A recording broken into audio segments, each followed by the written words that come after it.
Começa agora o Momento da Fé. Venha mudar a sua vida através do poder de Deus. Agora, com o pastor Romero Silva. Momento de Fé.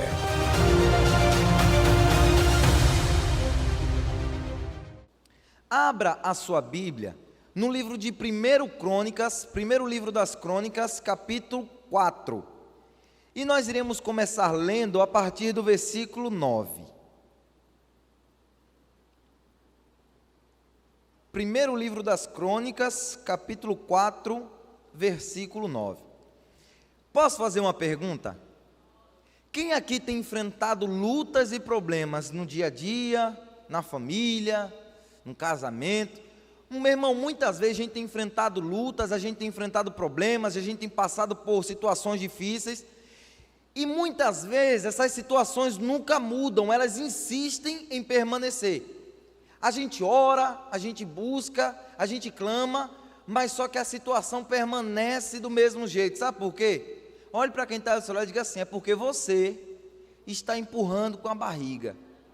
Como assim, pastor, empurrando com a barriga? Um ditado popular, mas para que você entenda bem. Muitas vezes a situação acontece e você acaba se acostumando com aquilo. Você acaba se conformando com aquilo. Mas Deus te trouxe aqui nessa noite para sair daqui revoltado. Diga glória a Deus.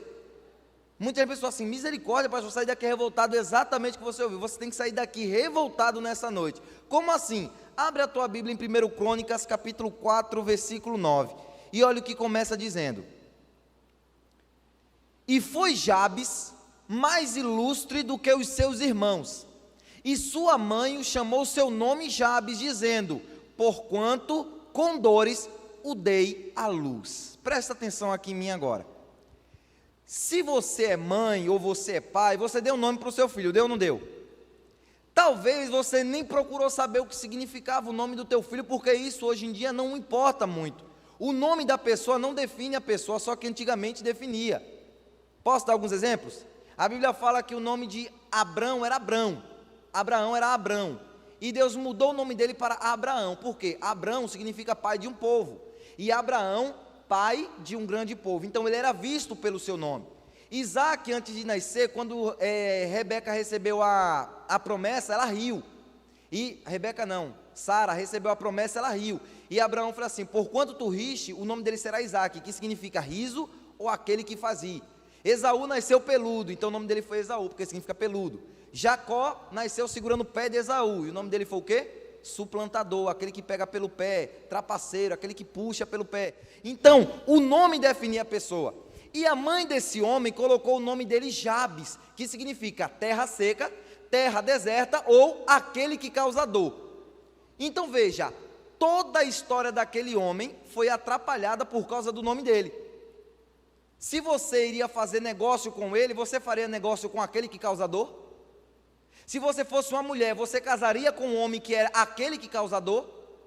Então veja, ele foi totalmente atrapalhado por algo que alguém impôs sobre ele. Então muitas vezes nós estamos sendo atrapalhados na nossa vida, tem algo acontecendo, muitas vezes não é nem por erro nosso, é por algo que aconteceu ao nosso redor e a gente está sofrendo as consequências daquilo que aconteceu. E a gente está sofrendo, mas a nossa situação nunca muda, porque a gente aprendeu a se conformar com isso. A gente aprendeu pela religiosidade a dizer assim: se isso está acontecendo é porque Deus quer, está na vontade de Deus. Só que a coisa não funciona bem assim, meu irmão. Só que a coisa não é bem assim. Se você está passando por luta, se você está passando por problema, você tem que chegar para Deus e dizer assim: meu Deus, eu não aguento mais passar por isso, porque Deus ele não criou um robô.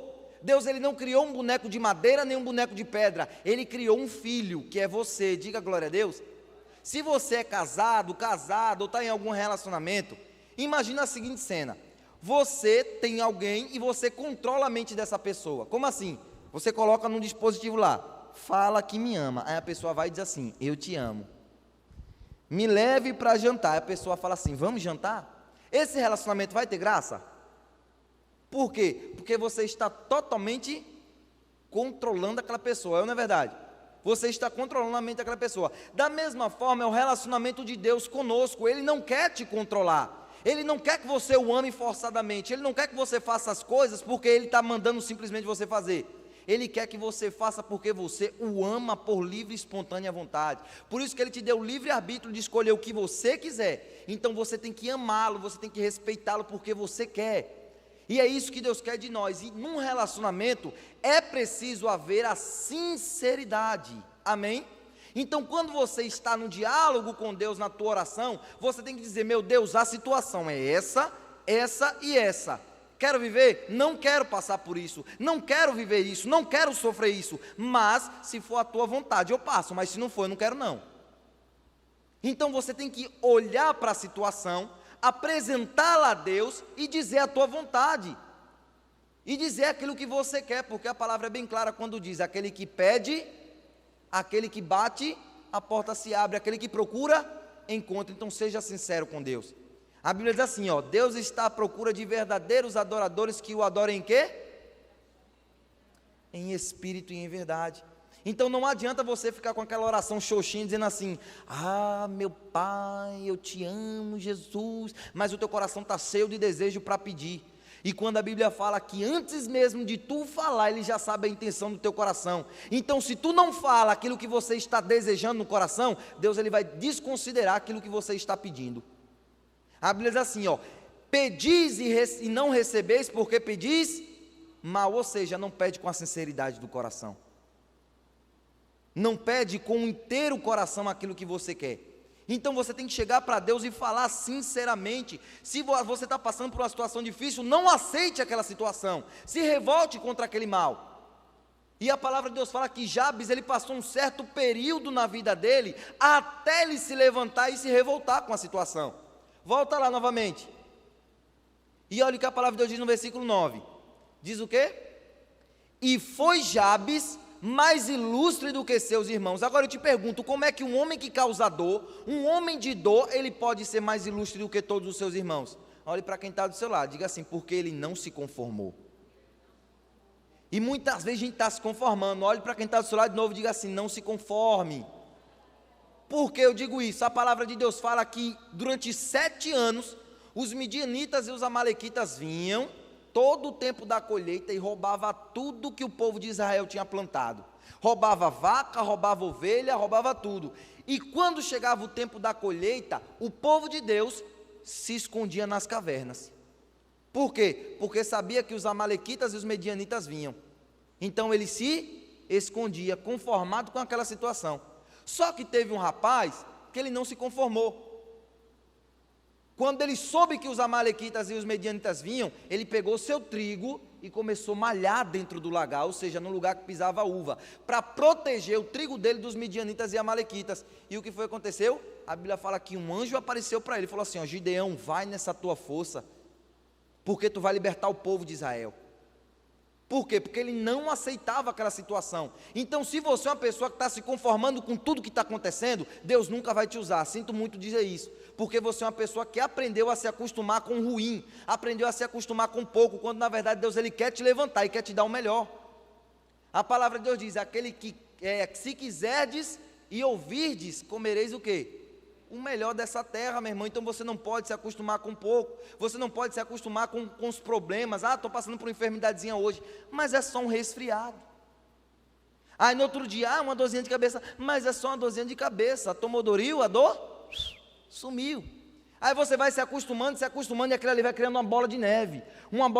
E o diabo sabe que tu se acostumou com a enfermidade, o diabo sabe que tu se acostumou com o problema, e cada dia mais ele vai colocando um problema. Vai colocando problema, em vez de a tua vida melhorar, a tua vida piora. Por quê? Porque você se acostumou. Porque você não se revoltou contra a situação. Por menor que seja o problema, não aceite ele na sua vida. Se revolte contra ele. Levante, tome sua posição de filho. Ah, mas se eu fizer isso, algum mal vai me acontecer. Meu irmão, a tua palavra de Deus diz que Deus ele nos deu poder para pisar serpentes, escorpiões e toda força do inimigo, e nada nos fará dano algum. Então não tenha medo de nada. Se alguém tem que ter medo, é o diabo. Por quê? Olha o que a palavra diz no versículo 10. Jabes foi o mais ilustre, não foi? Agora por que ele foi o mais ilustre? Olha o que ele diz no versículo 10. Porque Jabes invocou o Deus de Israel. Olhe para quem está do seu lado e diga assim: ele invocou o Deus de Israel. Então essa mostra, meu irmão, a revolta dele. Como assim a revolta dele? O maior desespero do diabo, você declara revolta contra o problema quando você invoca o Deus de Israel. Amém? Quando você começa a orar, meu irmão, quando você começa a clamar, isso mostra que você levantou-se contra o inferno, que você está na linha de frente da batalha do Senhor. E muitas vezes a gente tem medo de orar, porque sabe que se a gente ora, a coisa começa a acontecer e o problema se levanta mais ainda. Posso dizer uma coisa? Quer ter paz? Quer que tudo dê certo na tua vida e nada te atrapalhe? Para de orar. Para de ler a Bíblia. Pastor, o senhor está doido. Meu irmão, o diabo não ataca quem não ora. O diabo não ataca quem não lê a Bíblia. Se você não ora e não lê a Bíblia, pode ter tranquilo que o diabo não vai tocar nem você, porque você vai estar em cima do muro e o muro pertence a ele. Mas se você é uma pessoa que ora, se você é uma pessoa que lê a palavra, se você é uma pessoa que busca a Deus, se prepara, porque o bichão vai vir para cima. E se o bichão é bichão, você é mais bichão que o bichão. Amém? Porque a palavra de Deus diz que sobre todas as coisas nós somos muito mais do que vencedores. Então se o diabo está vindo, meu irmão, se o diabo está te atacando, é porque você está dando fruto. Se as coisas estão apertando para o teu lado, é porque o diabo está vendo que você tem potencial na mão de Deus. Então não aceite esses problemas na sua vida. Se levante, se revolte e diga para Deus: Senhor, eu não aceito isso, eu não quero isso para a minha vida, mas que seja feita a tua vontade, não a minha. Lembre-se, Jesus falou para Deus fazer a vontade dele na vida dele, foi ou não foi? Mas antes Jesus falou o quê? Se possível, afasta de mim esse cálice. Foi ou não foi? Então por que você quer carregar um cálice que nem Jesus quis carregar? Se você há de passar por uma luta, e Deus quer que você passe por ela, glória a Deus, você vai passar e vai vencer, diga amém. Mas se não for para você enfrentar nenhuma batalha, Deus ele não quer que você enfrente aquilo que você não tem que enfrentar. Você tem que dizer assim: meu Deus, isso aqui eu não tenho que enfrentar, porque há certas lutas que Deus ele se adianta e fala assim: ó, a peleja não é tua, a peleja é do Senhor. E você está pelejando a peleja que é do Senhor, e você nunca vai vencer. Você vai ficar naquele ciclo, ó. Batalha, batalha, batalha, batalha, batalha, sem vitória nenhuma. Por quê? Porque aquela batalha você não tem que pelejar. Você tem que se revoltar e dizer assim: meu Deus, eu não quero isso. Lembre-se, eu não estou falando para você se revoltar contra Deus, estou falando para você se revoltar contra a situação, contra o verdadeiro inimigo que é Satanás. Amém? E a palavra de Deus fala que Jabes ele invocou o Deus de Israel. Diga glória a Deus. Da mesma forma que eu sei que você está fazendo, que você está orando, que você está clamando, e o poder de Deus vai se manifestar na tua vida em nome de Jesus. Amém? E olha que a palavra de Deus continua dizendo: e foi Jabes, aliás, versículo 10, né? Porque Jabes invocou o Deus de Israel, dizendo: se me abençoares muitíssimo, e os meus termos amplificares, e a tua mão for comigo, e fizeres que do mal não seja aflito, e olha o que diz no final: e Deus lhe concedeu o que lhe tinha pedido. Diga glória a Deus. Então Deus ele quer te dar aquilo que você está pedindo. Deus ele quer conceder para você o desejo do teu coração. A Bíblia fala assim, ó: deleita-te também no Senhor, e Ele satisfará o quê? O desejo do teu coração. Mas se você não ora com sinceridade, se você não diz para Deus verdadeiramente aquilo que você quer e aquilo que você está passando, como é que Deus vai atender o teu clamor? Ah, pastor, mas Deus sabe todas as coisas. Meu irmão, eu sei que Deus sabe todas as coisas, mas como eu falei, você está num relacionamento com Deus, então você precisa falar. É a mesma coisa que tem certas mulheres, né? Certas esposas que quer que o marido leia o pensamento dela, e certos maridos quer que a esposa leia o pensamento dele, né? Então precisa haver um diálogo, precisa haver uma conversa. Embora Deus seja onipresente, onisciente, onipotente, onitemporal, Ele está em todo o tempo, pode todas as coisas, está em todos os lugares e sabe todas as coisas. Então Ele sabe de tudo, mas Ele quer que você fale, porque Ele diz assim, ó: apresenta-me as tuas razões, entremos juntos em juízo para que eu possa te justificar. Então você precisa dizer para Deus o que você realmente quer. Você precisa expor o teu coração para Deus e dizer assim: meu Deus, aqui o desejo do meu coração, aqui o que eu quero que o Senhor faça, mas Se não for essa a tua vontade, amém, eu aceito a tua vontade para a minha vida, mas eu quero isso, amém? Então você precisa se levantar e não aceitar a enfermidade, não aceitar a miséria, não aceitar a escassez, não aceitar nada desses males na tua vida, porque você é filho de Deus, amém? Você é filho, você é herdeiro, meu irmão, então você não pode aceitar o mal. A palavra de Deus fala sobre um homem na Bíblia chamado Jó, todo mundo já ouviu falar nele, não já? Jó passou por uma prova grande, não foi? Uma luta terrível, coitado, meu Deus.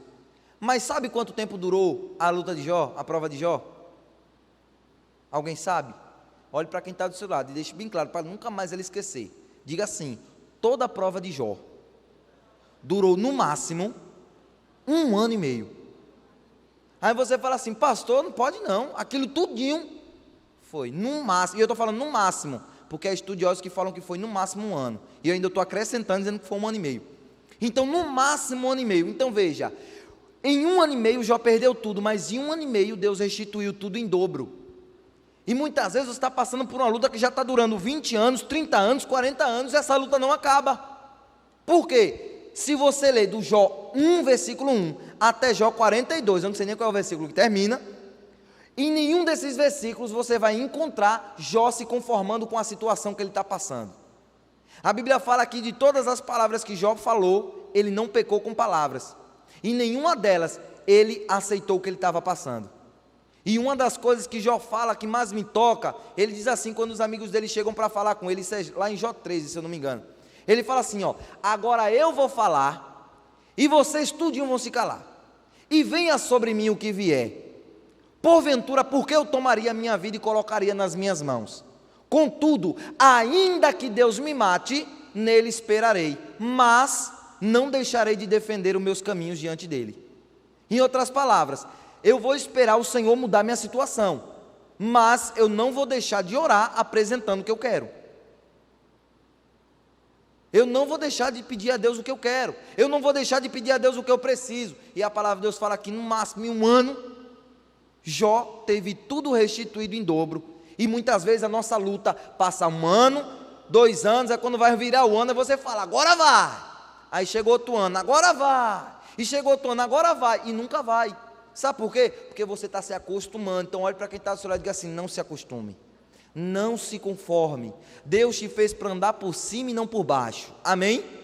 Você tem que estar por cima e não por baixo. Não, você não pode aceitar o mal na tua vida, você não pode aceitar o mal na tua casa. Ah, mas meu filho está usando drogas, meu filho está fazendo isso. Meu irmão, a palavra de Deus diz que os filhos são herança do Senhor.